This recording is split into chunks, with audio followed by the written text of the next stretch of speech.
Estamos em meados da década de 40 e 50.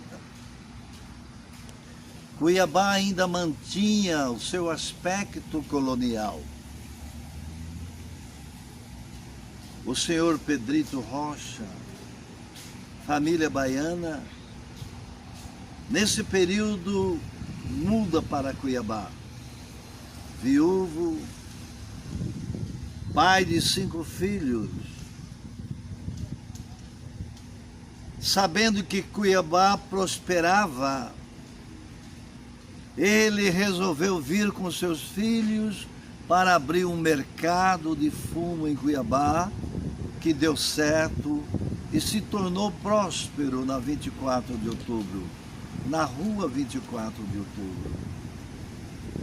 Seu Pedrito tinha 3 filhos moços: Hudson, o mais velho, Rochinha, que trazia o seu nome, Pedrito Rocha, Rochinha, e o Zeno, o mais caçula. Nós também morávamos, a minha família, na 24 de outubro. E então os anos se passaram. O caçula, já no ensino fundamental, como eu, que era um antigo primário, fomos colegas e começamos a ser amigos. E os anos se passaram. E então, já depois da década de 50, aproximando-se da década de 60, um dia o Zeno, como colega e amigo, me chama para ir à sua casa. Eu fui e, tomado de surpresa, porque ele me mostra no fundo do quintal o seu irmão Rochinha, que tinha voltado para Salvador, onde ainda tinha parentes e amigos, para continuar os estudos. Ele e seu irmão Hudson. Família Rochinha já apresentava os gestos iniciais da capoeira, a ginga, a maneira de falar, a chula, o toque. Ele volta para a Bahia para estudar engenharia mecânica. E nesse período de 60, ele começa a fazer capoeira na academia do mestre Pastinha. Saudoso, querido mestre Pastinha. Saudoso, querido e único. Aquela academia de capoeira Angola prosperou, tornou-se famosa. Ali os capoeiristas sempre eram convidados pelas autoridades para apresentação, quando vinha autoridade de outras cidades, de outros centros, para visitar Salvador. Rochinha fazia parte desse grupo. Tornou-se um excelente capoeira. A capoeiragem era a força máxima da Bahia ao lado do samba. E então, quando eu assisti Rochinha no quintal da sua casa na rua 24 de outubro, ele treinando sozinho, com uma cadeira no centro do quintal, e ele gingava, dava aplicava aqueles golpes esplêndidos da capoeira, aquela negativa ao rolê pela cadeira, pela direita, pela esquerda, subia no AU, dava um rabo de arraia. Eu apaixonei, aquilo me seduziu imediatamente. Deslumbrei com a capoeira. Eu tinha mais ou menos 14, 15 anos, a idade do Zeno, e nesse período já estudava na antiga Escola Industrial, hoje Escola Técnica Federal de Mato Grosso. E então Ele me apresenta para o seu irmão, Rochinha, e Rochinha pergunta se eu queria fazer capoeira. Eu disse que sim. Ele cobra uma taxa simbólica que eu levei para minha mãe aceitou. Implorei que eu queria, porque queria, tal, estava deslumbrado com a tal da capoeira. Voltei e disse para ele que estava tudo bem. E naquela mesma tarde nós começamos a capoeira. Comecei a treinar. E ele tinha uma regra, segredo. A capoeira não deveria ser contada para ninguém, não deveria ser mostrada para ninguém. A capoeira era o nosso segredo. E assim foi.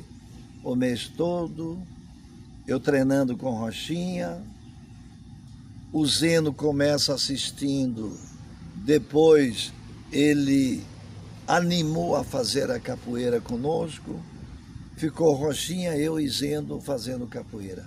Esse era o primeiro grupo que nasceu em Cuiabá.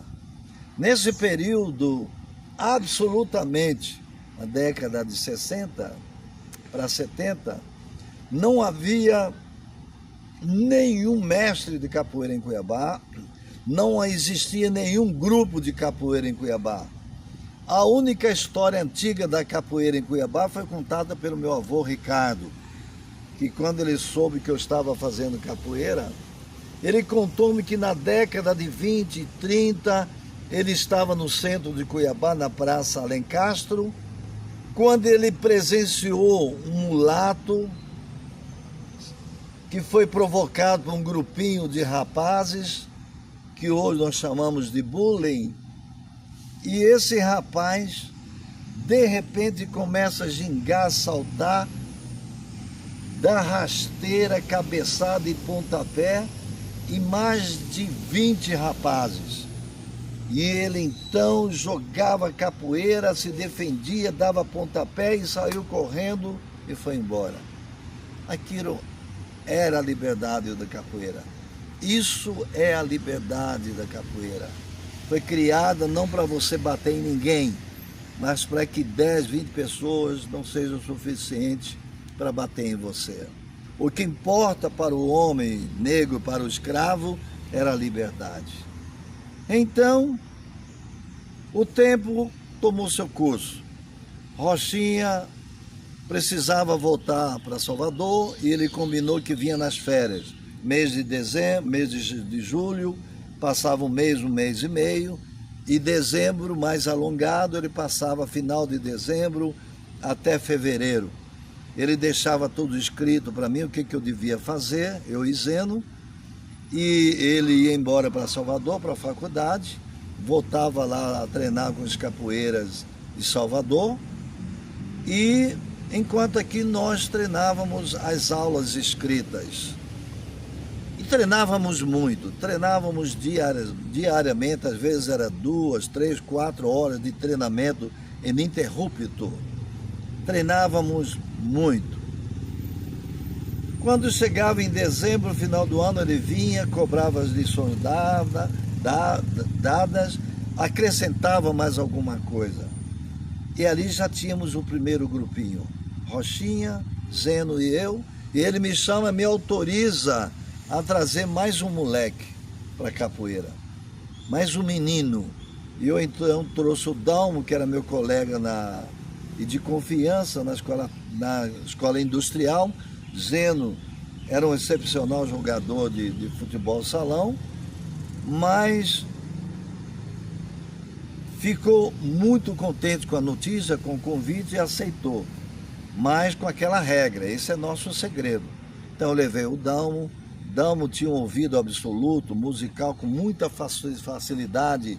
Ele pegou a chula, a cantiga da capoeira e desenvolveu-se muito bem. Rochinha me colocava para dar aula para ele e ficava corrigindo as aulas. Dalmo desenvolveu-se rapidamente, tornou-se um grande capoeirista. E então, quase 2 anos depois, Rochinha disse para mim que ele estava formando na Bahia, recebeu um convite para o Rio de Janeiro, onde ele iria trabalhar como engenheiro mecânico. E ele indo para o Rio de Janeiro, com um salário muito bom, ele leva o irmão caçula, o Zeno, e disse para mim que eu poderia treinar em Cuiabá e começar a formar um pequeno grupo em Cuiabá. E assim foi feito. Depois de Dalmo, veio Herão, veio Sombra, veio Popó e Xinho, que eu quero registrar. Não tínhamos na época um celular, uma maneira fácil de filmar. Isso não foi registrado, mas reverencio Popó e Xinho, que foram dois meninos que nós carregávamos quando íamos fazer nossas apresentações, quando éramos convidados, com muita restrição. Esses dois meninos se tornaram excelente capoeira. E depois, então, fica a Sombra, vem o Sombra, Fiqueirão, Dalmo, eu, Popó e o Xinho. Foram chegando outros capoeiras, outros meninos. E na 24 de outubro, então, a minha mãe me ajudou e mandou lá no quintal fazer uma quadra cimentada. Aí foi a primeira academia de capoeira em Cuiabá, a 24 de outubro. Nesse período, como eu já dissera, não havia absolutamente nenhum capoeira. Tomei providência para fazer a primeira visita em Salvador. E numa excursão, eu levei Dalmo comigo. Fomos em Salvador, já aproximando a década de 70, Pastinha já tinha deixado a academia, ficou cego. Nesse período começa a crescer em Salvador a capoeira regional, dirigida pelo saudoso, querido e único mestre Bimba, que fez um trabalho excelente, formou exímios capoeiras. Tive a oportunidade de conhecer a academia e ainda ver Bimba, já partindo para Goiânia. Ali nós conhecemos o mestre Ezequiel, conhecemos o mestre Ezequiel, conhecemos o mestre Vermelho, conhecemos o mestre Boa Gente, e com isso nós fomos aprimorar. Então eu disse para o mestre Ezequiel, mestre Boa Gente, fizemos aula, eu tinha que voltar a Cuiabá e deixava Dalmo fazendo um curso intensivo em Salvador. Dalmo fica alguns meses por nossa conta, eu volto a Cuiabá e aqui nós continuamos o nosso grupo. Lá na Bahia, pelo canto, pela música que já tínhamos feito, o canto de Una, a primeira música que nós fizemos para o nosso grupo, quem canta bonito, quem joga bonito é Iuna. Lá eu recebo o apelido de Iuna pela maneira de jogar, me achavam as minhas ideias, a minha canção parecida com um pássaro, e eu recebi esse nome Iuna. Volto a Cuiabá, depois Dalmo retorna, fizemos um grande grupo. Nesse período, mais uma vez, quero repetir, nenhum mestre de capoeira em Cuiabá, nenhum capoeira em Cuiabá. Começamos a consolidar o grupo Iuna, que foi o primeiro e único. Nesse período de 70, eu já comecei a alimentar a ideia de fazer o curso de Educação Física Superior. A minha família também, pelo meu amor ao esporte, achou conveniente que eu deveria fazer Educação Física. Não tinha em Cuiabá. Ainda bem, por felicidade minha, porque eu queria estudar em Salvador, na Bahia. E assim tudo começou. Eu deixo o grupo aqui aos cuidados de Dalmo, de Herão, de Sombra, de Popó e o Xinho, e fui estudar em Salvador, Bahia, na Universidade Católica, onde eu fiquei por 10 anos. Lá eu estudei na academia de Bimba. Mestre Vermelho me levou no Pelourinho para conhecer Pastinha. Chorei quando o vi pessoalmente, que ele já estava cego. Contei a história que eu era aluno de um aluno dele, Rochinha. Ele lembrou e disse-me que Rochinha era um dos melhores alunos que ele tinha na capoeira Angola. E era realmente um capoeirista com uma ginga belíssima, os golpes belíssimos, uma agilidade, uma destreza maravilhosa. Conheci Bimba, fiquei na academia de Bimba, com o mestre Boa Gente, como repeti, Ezequiel, mestre Vermelho. Daí comecei a fazer parte do grupo de show da academia, na Moenda, que era um bar afastado à beira-mar, onde recebia muito turistas. Nós fazíamos grandes exibições. Mas na faculdade, quando adentrei, conheci Ezequiel Sariguê, que formou com o mestre Bimba e também era mestre, faixa preta de karatê. Mestre Boa Gente formou com Bimba, também era faixa preta em taekwondo. Eu já tinha feito boxe e judô nesse período de treinamento e fico em Salvador. Quando eu retorno para Cuiabá, o grupo já estava disperso.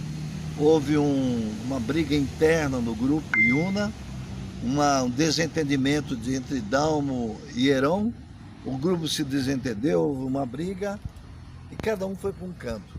O Zeno ficou, o Dalmo ficou com o grupo, Heron saiu, foi formar o grupo dele, Sombra foi para o bairro formar o grupo dele, Popó e o Xinho ficaram com o Dalmo. Quando voltei, não tinha mais o grupo Iuna. Eu voltei formado, fiz logo pós-graduação na área de educação, porque também tinha feito pedagogia. Fui convidado, estava começando o curso superior de educação física na UFMT. Meus irmãos foram me buscar na Bahia. Eu retorno a Cuiabá, convidado pelo professor Dorileu, vice-reitor da universidade, o doutor Gabriel, reitor. Eu adentrei na universidade como professor convidado em 81 para ser professor do curso superior de educação física. E nesse período, aproximando da década de 80, 81, sou contratado. Logo em seguida, por opção, cada professor de educação física, além das matérias no curso superior, deveria escolher uma prática de ensino, qualquer modalidade. Eu, por experiência e vivência, escolhi a capoeira. Abrimos uma prática desportiva de capoeira. Formamos dentro da universidade, com a visita do mestre Boa Gente, o primeiro grupo de capoeira, e já dessa década de 80 para 90 começam a chegar os primeiros capoeira em Cuiabá. Venho do Rio de Janeiro com o grupo do mestre Vermelho, Abadá, depois vem outro, um grupo Candeias, veio mais dois, com mais dois grupos, e todos eles, cada um num bairro, mas todos eles foram me visitar, cada um na universidade, com todo o respeito. Era um respeito muito grande, graças a Deus.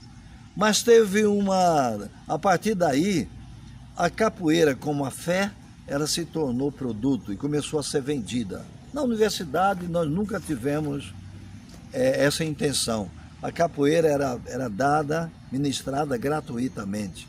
Então nós formamos dois grupos na universidade, grupo Iuna, também com a presença do mestre Boa Gente. Esses grupos se instalaram, em Cuiabá começou a aparecer uma desordem no meio da capoeira. Esses grupos não se entendiam, um queria ser melhor do que o outro. Apareceu um tal de vagalume que dava porrada em todo mundo. E era muita briga, muito quebra-pau. Eu não entrei nisso porque eu estava na universidade, não me interessava. Eu não vivia de capoeira. Eu era um professor de um curso superior de educação física. A capoeira era meu hobby, como até hoje passou a ser meu hobby. Formamos o segundo grupo, está aí o mestre Pantera, o Biro, que aperfeiçoou depois, Merengue, que já faleceu também. Esse grupo começou a criar outros grupos, a capoeira cresceu, Bimba foi para Goiânia, transferiu para Goiânia, capoeira em Goiânia também cresceu muito. E daí, nesse período, eu escrevi o primeiro trabalho, que eu tinha uma tendência para o teatro, fiz vários cursos de ator, sou formado também, tenho DRT de teatro, Escrevi antes de vir para Cuiabá, em Salvador, na Católica, Zumbi, Rei dos Palmares. Apresentamos Salvador, viajamos à Bahia, fomos representar a Bahia nos Jogos Universitários Brasileiros em Curitiba, sucesso absoluto. Eu com 2 ônibus levando, tudo pago pela Universidade Católica. Os grandes mestres da Bahia estavam comigo, Macaco, Boa Gente, professor de dança, King, mestre em dança afro, e mais 100 capoeiristas e atores negros. Montamos o Quilombo dos Palmares, depois eu trouxe para Cuiabá, sucesso absoluto. Essa é a história de Cuiabá, onde eu continuo na universidade como professor ativo por mais 2 anos ainda. Estou terminando a pós-graduação em Ciência da Religião, estou fazendo. Devo concluir o ano que vem. E se houver tempo ainda faço o doutorado para aposentar. A capoeira é um grito de liberdade. Capoeira não foi criada para malandragem, para sair por aí dando pontapé em ninguém, de respeitar o companheiro. A capoeira, para nós capoeiras, é a nossa religião, que tem um sentido de religar, tem um sentido de aproximar, tem um sentido de unir. Aquele mestre de capoeira que cria um grupo para criar desacordo, desavente, briga, não é um verdadeiro capoeira. Porque a capoeira está dentro do objetivo, da meta e da finalidade da educação. Obrigado.